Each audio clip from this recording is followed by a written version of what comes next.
오늘은 오병이의 기적, 그 이후의 이야기를 함께 말씀을 나누겠습니다. 14절 말씀, 14절 읽겠습니다. 14절입니다. 시작.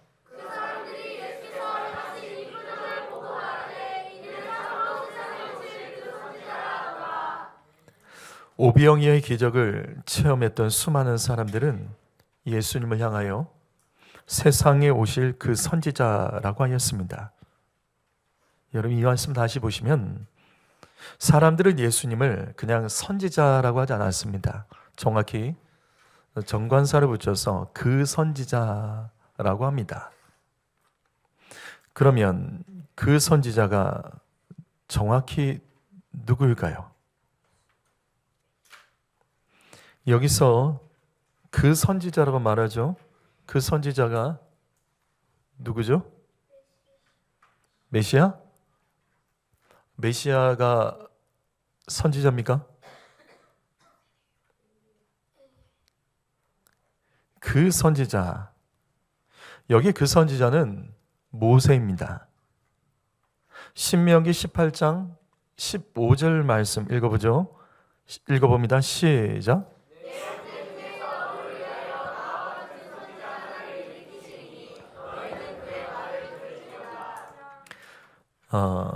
그들은 예수님을 모세 같은 선지자로 여겼습니다. 왜냐하면 이스라엘 백성을 광야에서 모세의 기도, 모세는 기도로서 물을 먹였고 양식을 먹게 하였습니다. 또 모세는 예수님처럼 백성들에게 여러 가지 많은 말씀을 가르쳐 주었습니다. 그리고 이스라엘 백성들이 40년간 떠들었던 것은 황무지 광야였습니다. 오병이의 기적도 빈들에서 일어난 기적입니다. 여기 빈들은 황무지 광야입니다.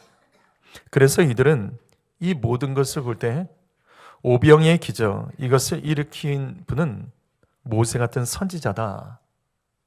모세가 예언했던 말씀이 이루어진 거구나 라고 모세를 기억하며 예수님을 믿게 됩니다. 그런데 문제가 있습니다. 문제는 15절입니다. 사람들은 예수님을 모세를 여기고 억지로 붙들었습니다. 그리고 왕으로 삼으려고 합니다. 바로 오병이의 기적을 경험했던 이 사람들은 지금 한순간 믿음이 변질되어 버렸습니다.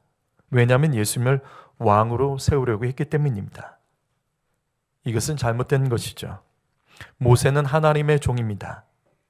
모세는 단 한 번도 왕이 된 적이 없습니다. 그만큼 모세는 위대한 사람입니다. 하지만 이같이 강력한 영향력이 있었던 이 사람도 왕이 된 적이 없습니다. 스스로 왕으로 높인 적도 없습니다. 그래서 이 모세가 얼마나 그 영향력이 강력했는지, 모세가 120살에 죽죠. 이때 하나님께서 한 가지를 행하세요. 여러분, 모세가 죽었을 때 하나님께서 행하신 일이 뭔지 아세요? 뭘까요? 네? 그래요.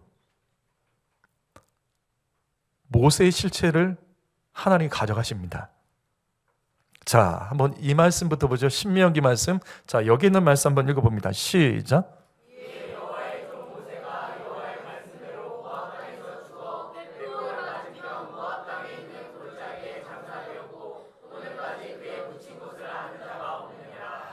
이게 이해가 되십니까?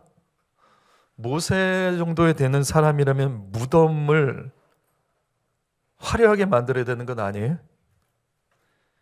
그것을 성지로 만들어야 되는 것 아닙니까? 그런데 모세가 죽은 이후에 아주 특이한 점이 두 가지가 있죠. 첫 번째는 모세 무덤을 아는 자가 없고 장례식이 없습니다. 위대한 지도자가 죽으면 장례식이 있고 그 무덤을 어디에다가 두고 장사를 지냈는지 이게 나와야 되는데 성경에는 이게 없어요. 모세는 죽었지만 그가 묻힌 곳을 알 수 없고, 모세가 죽었을 때 이스라엘 백성들이 장례식을 행하지 않습니다. 왜일까? 모세가 위대했기 때문이에요. 모세는 성경에서 가장 위대한 인물입니다. 하나님과 대면하여 친구처럼 대화했던 유일한 인물이 모세입니다. 수백만 이스라엘 백성들을 40년간 이끌어요. 그래서 이스라엘 민족이 시작되게 했던 인물입니다. 이런 모세가 죽었습니다. 이런 모세가 죽으면 장례식이 얼마나 화려하겠냐고요. 모세의 무덤을 얼마나 많은 사람들이 찾아와서 성지처럼 여겼겠습니까? 그래서 하나님께서는 반대하신 겁니다. 모세에 대한 장례식과 무덤을 없게 하셨습니다. 왜냐하면 모세의 무덤이 우상숭배 장소로 변질될 수 있었기 때문입니다. 여러분, 이거 저의 의견이 아닙니다. 성경이 기록되어 있습니다. 어디에 기록되어 있죠? 모세의 시체 이야기가 어디에 기록되어 있죠? 유다서에 나옵니다. 유다서 1장 9절 말씀 읽어보죠. 읽어봅니다. 시작.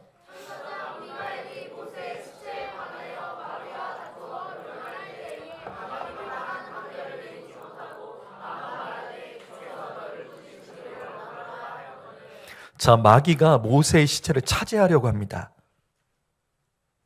그러자 천사장 미가엘이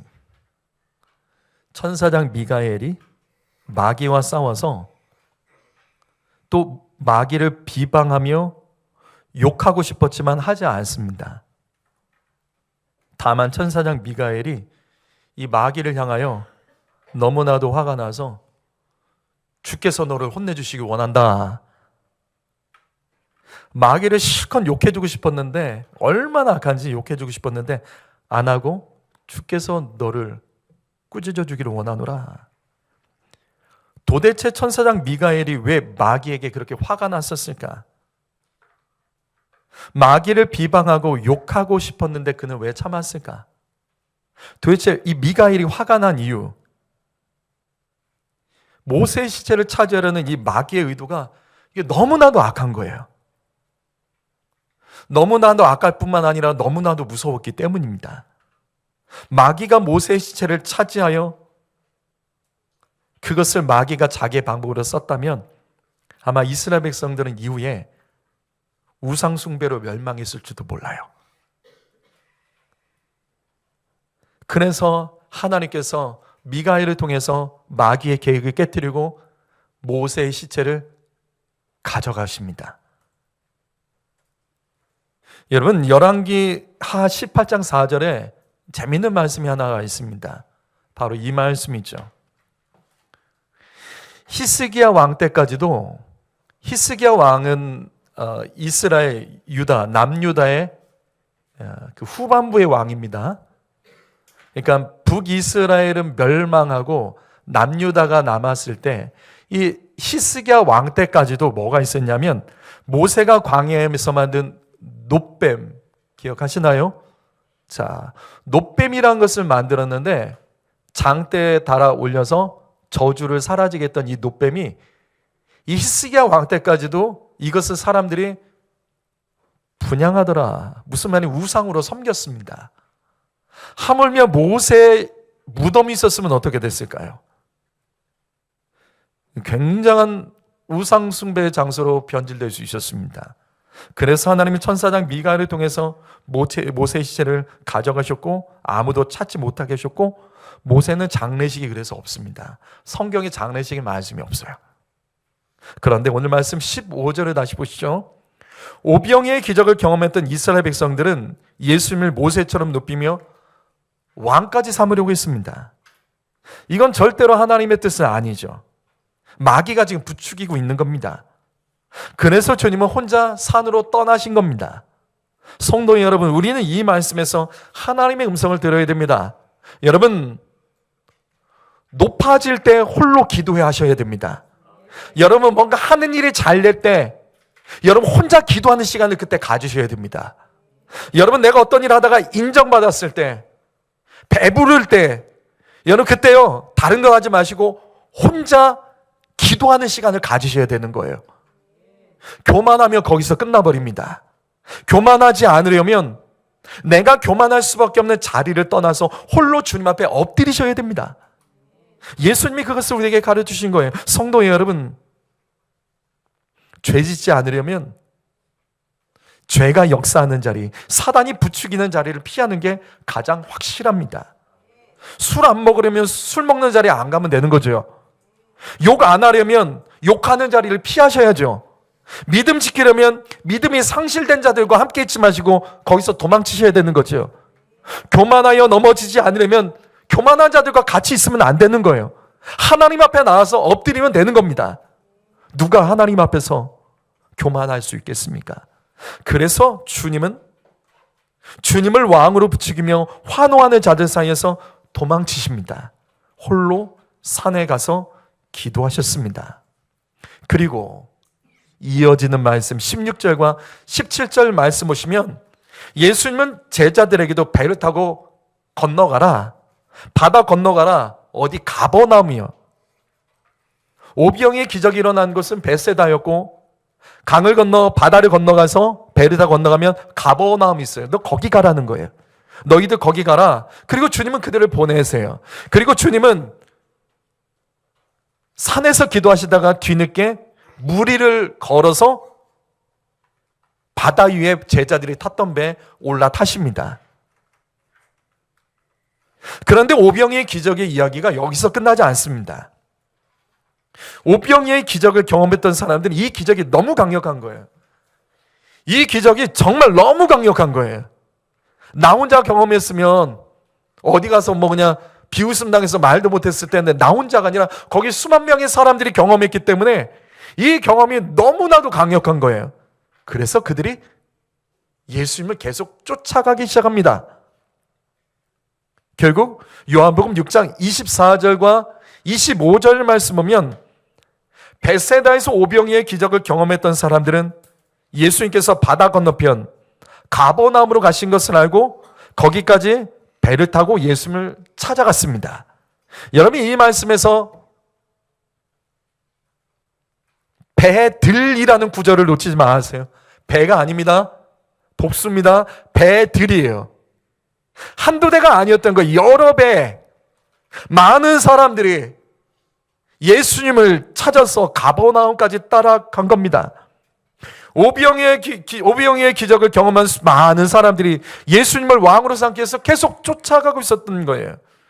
성도 여러분, 예수를 쫓는 것은 영원한 생명이 있는 일입니다. 하지만 그 중심이 선하지 않으면 아무 소용이 없어요. 그게 오늘 말씀이에요.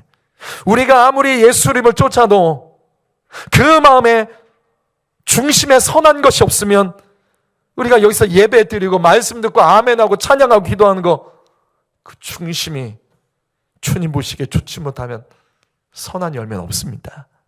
그래서 예수님께서 이들을 향하여 이렇게 말씀하십니다. 주님은 그들을 간파하세요. 그리고 26절 말씀 읽어보죠. 읽어봅니다. 시작.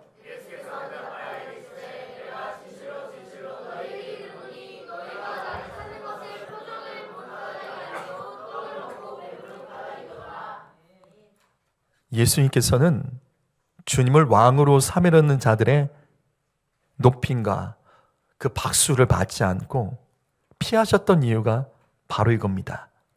이들은 예수님을 육체의 양식을 채워주는 분으로 여기며 이 땅에서 계속해서 배부르기 위하여 쫓았기 때문입니다. 배부르고 싶어서. 예수님 같은 분 한번 모시고 살면 얼마나 좋습니까? 먹을 게 떨어지겠습니까? 가난할 이유가 있겠습니까? 세상에 뭐가 염려가 있겠냐고요. 계속해서 배부르고 싶어서, 떡을 먹고 싶어서 예수님을 쫓았던 겁니다. 그런데 우리는 이 말씀을 통해서 우리 자신에게도 이 시간 질문을 해야 됩니다. 나는 왜 지금 이 자리에 있는 것일까요? 여러분은 지금 왜 이 자리에 계십니까? 내가 이 자리에 있어야 된 이유, 내가 예수를 믿어야 하는 이유는 여러분에게 무엇입니까? 스스로 대답해 보십시오. 여러분 왜 이 자리에 계시죠? 내가 예수를 믿는 진짜 이유는 뭐죠? 이 땅에 배부르기 위한 것은 아닙니까? 그래서 예수 믿다가 조금만 부족해져도 믿음이 흔들리고, 조금만 안 되는 일이 있어도 시험에 들고, 기껏 예배드리러 나와서도 화나서 찬양 안 하고 기도 안 하고 예배 안 하고 그러다 가고, 도대체 머리 위에서 우리는 예배를 하고 있는 거죠. 내 삶의 문제 때문에 하나님이 주시는 살리는 말씀, 구원의 말씀, 이런 진리의 말씀들을 우리는 순간순간 빼앗기고 있지는 않습니까? 내 컨디션 때문에 예배가 자주 무너지지 않습니까?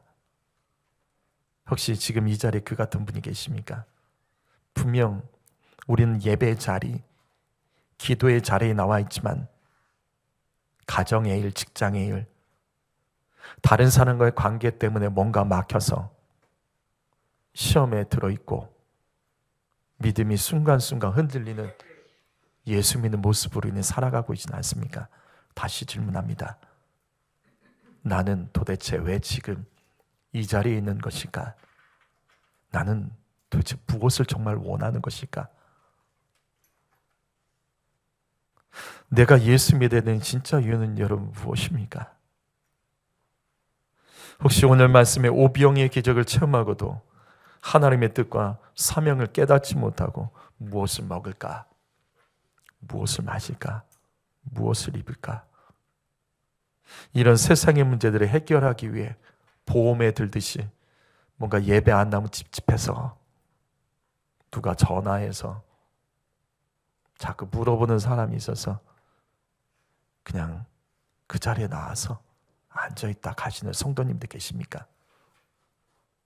사랑하는 성도 여러분, 예수님이 정말 내 삶의 주인이라면 여러분의 그 증거는 무엇입니까? 나는 오늘 말씀에 오병이의 기적에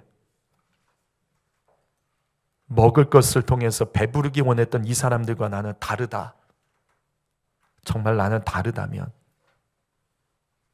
그 증거는 여러분에게 무엇이 있습니까? 이때 예수님께서 한 말씀을 더 하십니다. 27절 말씀 읽어봅니다. 시작.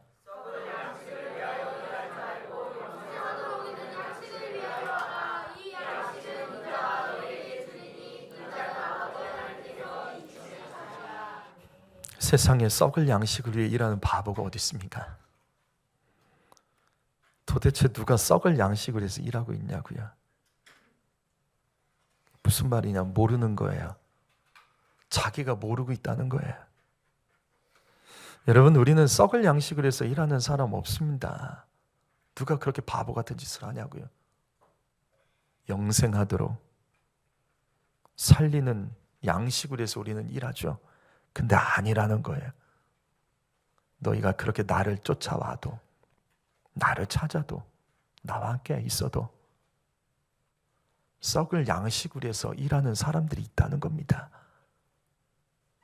내가 인정하지 않아도 내 삶이 그것을 증명하고 있는 거라고요. 성도 여러분, 이 말씀을 듣던 자들은 불신자들이 아니었죠. 지금 이 말씀을 듣던 사람들 불신자들이 아닙니다. 조금 전까지만 하더라도 날이 저물 때까지 견디면서 여러 가지 말씀을 들었고 주님 보시기에 너무나 마음에 들어서 주님은 이들에게 오병이어의 기적을 선물로 주셨던 자들입니다. 앉은 자리에서 수많은 사람들이 동시에 하나님의 기적을 체험했던 자들입니다.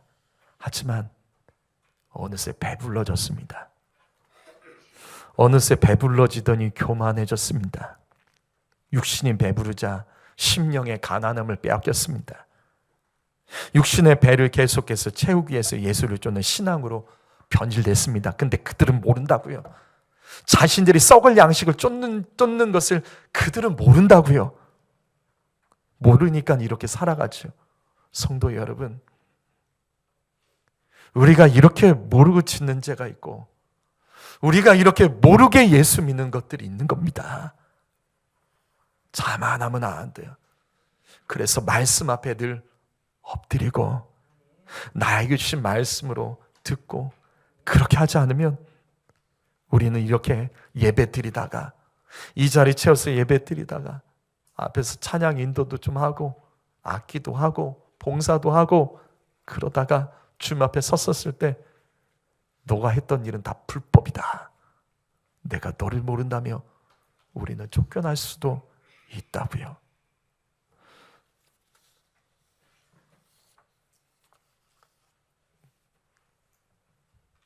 신명기 8장 3절 말씀 읽어보죠. 시작.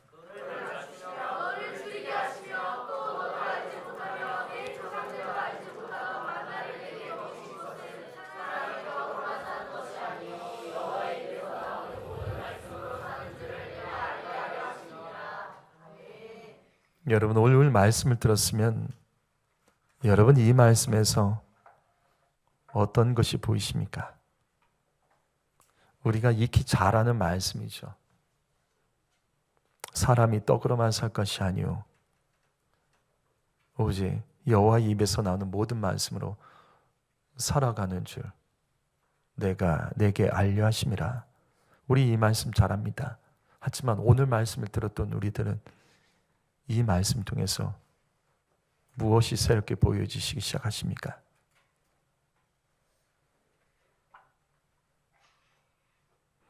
뭐가 보이세요? 여러분, 하나님께서 출애굽한 이스라엘 백성들에게 만나를 주신 시점을 정확히 아셔야 되는 거예요. 광야에서 낮추시고 줄이게 하신 뒤에 만나를 주셨습니다. 하나님께서는 만나를 이스라엘 백성들이 배부르고 풍요로울 때 주신 것이 아니라 그들을 낮추시고 줄이게 하신 후에 만나를 주셨다고요. 그 이유는 그때 주님의 말씀이 들리는 거예요. 그때 주님의 말씀으로 살아가겠다고 다짐을 하게 되는 겁니다. 사람은 낮아지고 줄일 때 하나님 말씀이 들리고 말씀으로 살아가야 된다며 다시 결단합니다. 성도 여러분, 그래서 조심해야 됩니다. 지금 이 말씀과 반대로 배부르고 큰 문제 없는 삶을 살고 있는 성도가 있습니까? 별로 기도도 안 했는데, 간절하게 하나님 붙든 것도 없는데 뭔가 일이 되십니까? 그냥 그렇게 사셨습니까? 사람들에게 인정받고 높아지고 박수 받으셨습니까? 그렇다면 지금 나의 그 신앙은 오늘 말씀에 오비영유로 배부른 자들의 그 모습, 주님을 쫓는 방식이 썩을 양식으로 해서 주님을 가까이 하는 것은 아닌지 우리는 점검해야 됩니다. 교만은 무서운 죄입니다. 배부름은 무서운 죄로 연결될 수 있습니다. 반대로 지금 이 말씀처럼 하나님께서 계속 나와 내 가정, 나의 삶을 주님께서 낮추고 계시는, 계속 하나님께서 낮추고 계시는 성도가 있습니까? 여러분 중에 삶에 여러 가지 어려움이 계속되고 반복되고 해결된 것 같은데 해결되지 않고 또 반복되는 일들이 벌어지십니까? 부모의 문제가 자녀에게 전달돼서 동일한 문제가 계속적으로 이어지는 고통스러운 가정이 있냐고요? 그렇다면 이 말씀 붙잡으십시오. 지금 하나님은 가르쳐주고 계시는 거예요. 무엇을? 너 말씀으로 살아라. 이제 그만 머리 굴리고 이제 좀 감정 조절 좀 하고 이제 좀 그만 삐지고 시험에 들고 너 어떤 상황에서도 하나님의 입으로부터 나오는 말씀으로 만족하며 살아가라. 주님 그거 훈련하고 계신 겁니다. 이 땅에 육체의 양식이 채워지지 않아도 그 심령에 하나님 말씀으로 채우는 것으로 만족하는 심령이 되도록 하나님께서는 훈련하시는 것입니다. 그리고 이 훈련을 통과한 사람은 앞으로 그의 삶이 높아지고 오병이와 같은 큰 기적을 체험해도 육체의 배부름을 위하여 살아가는 것이 아니라 심령의 가난함을 잃어버리지 않고 좋아지고 나아져도 오히려 더 겸손히 주님을 엎드리며 결국은 더 크게 쓰임받을 수 있는 인생이 될 수 있다고요. 누가복음 16장 10절 말씀 읽어볼까요? 읽어봅니다. 시작.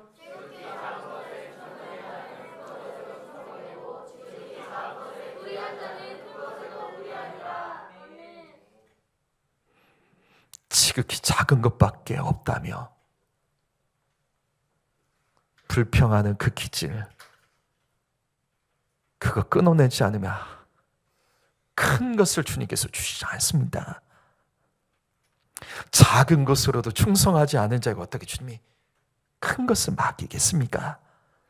그래서 작은 것에 충성하도록, 작은 것부터 충성하도록, 없을 때 충성하고, 배고플 때 충성하고, 부족할 때 충성하고, 채워지지 않을 때도 충성하는 방식을 찾아가고 하나님 앞에 나아가는 자를 주님은 기다리시고 훈련하시는 겁니다. 그것을 감당하는 자에겐 주님께서 높아지고 부유하게 하셔서 더 큰 일로 쓰시겠다는 거예요. 사랑하는 성도 여러분, 베풀을 때 조심해야 됩니다. 작은 것밖에 없다고 그 입술에서 계속 반복적으로 불평하는 그 습관들 버리지 않으면 채워지지 않습니다. 누가복음 12장 21절과 22절 말씀, 이 말씀은 어리석은 부자의 비유의 마지막 말씀입니다.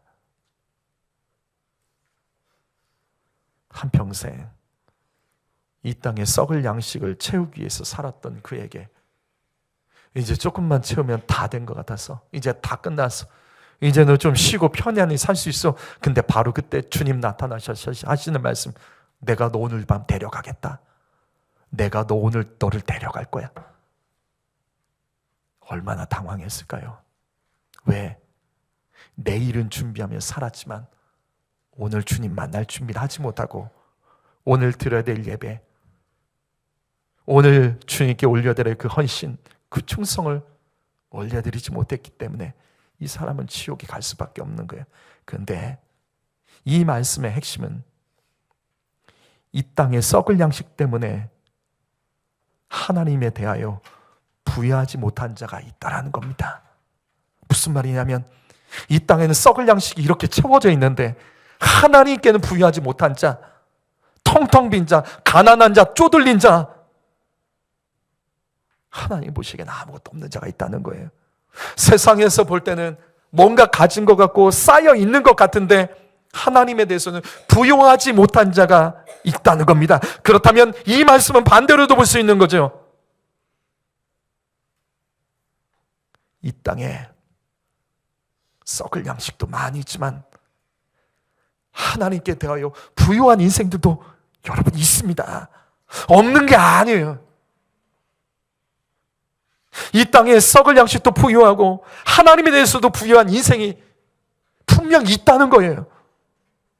그러려면 썩을 양식이 부족하고 가난해도 하나님과 그 말씀으로 만족하며 감사하는 그 사람, 부요의 믿음을 가진 사람은 썩을 양식이 인생 가운데 풍성해져도, 이 땅에 썩을 양식이 부유하게 많아져도 심령의 가난함을 잃지 않고 하나님에 대하여 부유한 자가 되어 정말 하나님께서 크게 사용하시는 인생이 될 수 있다는 겁니다. 사랑하는 성도 여러분, 이 땅에 많은 것을 가지고 있는 게 죄가 아니에요. 하나님의 뜻은 우리가 가난하고 쪼들려 사는 것이 하나님의 뜻이 아니에요. 단지 하나님이 염려하시는 것뿐이에요. 많은 것을 줘도 오히려 그것 때문에 주님과 멀어지고, 저 정말 많이 봤어요. 직장을 위해서 기도했던 성도, 취업을 해서 기도했던 청년들, 정말 작정 기도하고 기도응답 받아서 취업하고 하는 사업이 잘 되니까 바쁘다고 예배 안 드리고, 바쁘다고 예배 안 드리고, 바쁘다가 예배 나와서 졸고 있고, 내가 얼마나 힘들은 줄 아냐고. 하나님에 대해서 부유하지 못한 자, 썩을 양식은 채워줘도 하나님에 대해서 부유하지 못한 인생들이 그렇게 있더라고요. 성도 여러분, 이 땅의 썩을 양식은 썩을 양식이 아니라 그것은 이 땅 가운데 합법적으로 하나님께서 사용하시는 분명히 무기도 될 수 있는 겁니다. 여러분, 이것 구하는 건 나쁜 거 아니에요. 재정을 구하는 건 나쁜 거 아니에요. 부를 구하는 게 나쁜 것이 아니에요. 왜? 계시록 말씀을 보면 구원받은 사람들이 하나님 보좌 앞에서 하나님을 찬양하는 가사 가운데 부귀가 있습니다. 부와 존귀와 영광과 부욕케 하신 하나님, 부가 있다고요. 그거는 나쁜 게 아니에요. 그건 죄가 아닙니다. 단 그것을 감당할 수 있는 내 안에 하나님에 대한 부유함이 있는지를 점검하시고, 그것이 없다면 그것이 먼저인 거예요. 내 삶에 다른 것이 채워져도 하나님을 향하여 부유하지 못한 자는 썩을 양식 때문에 그 인생이 썩어 심판으로 끝날 수 있습니다. 사랑하는 성도 여러분, 삶이 어렵고 가난해도 하나님에 대해서 부유한 자가 되시기를 주님의 이름으로 축복합니다. 그러나 삶이 부유해져도 우리는 그 믿음을 지킬 수 있도록 날마다 심령의 가난함을 가지고 주님 앞에 엎드리며, 오늘 말씀의 예수님처럼 사람들이 주님을 높이고, 사람들이 주님을 향하여 박수치고, 사람들이 주님을 향하여 인기 높이며, 그렇게 했을 때 그 자리를 피하여 내가 교만하여 범죄할까, 그 자리를 피하여 혼자 조용히 기도하는 시간을 갖는 것, 이게 우리 인생에 필요한 것 아닐까요? 우리는 이 땅에서 이미 충분히 많은 것을 가지고 있습니다. 대한민국 성도들은 이 땅에서 충분히 많은 것 가지고 있습니다. 없다 하더라도 다 있습니다. 우린 있습니다. 먹고 살 수 있습니다. 정말 없어도 나라에서 다 먹여줘요. 살려줘요. 하나님을 향하여 부유함이 먼저입니다. 이 부유함을 가지셔야 되는 거예요. 어려운 삶 속에서도 하나님을 향하여 부유한 자가, 하나님께서 부유케 하셔도 하나님을 향한 그 부유함을 뺏기지 않을 수 있는 겁니다. 여러분, 우리 이 훈련 통과하자고요. 반드시 통과해야 됩니다. 그래야 하나님께서 더 주십니다. 더 채워주시고 더 크게 사용하시신 줄 믿습니다. 오병이의 기적으로 끝내지 마시고, 그 기적이 끝나지 않도록 주님께서 주셨던 12바구니를 기억하며 그것을 가지고 이 땅 가운데 남겨주신 것을 가지고 계속해서 일하고 나누고 베풀고 줄 때 우리의 삶을 통해서 주님은 또 다른 오병이의 기적을 이루어가실 그 하나님을 찬양하시며, 오늘 말씀 통해서 하나님께서 나에게 주시는 성령을 통해서 나에게 주시는 그 음성을 듣고 우리 그 말씀 가지고 붙들고 기도하며 다시 말씀에 정렬해가는 우리 삶이 되기를 주님의 이름으로 축복합니다. 기도하겠습니다.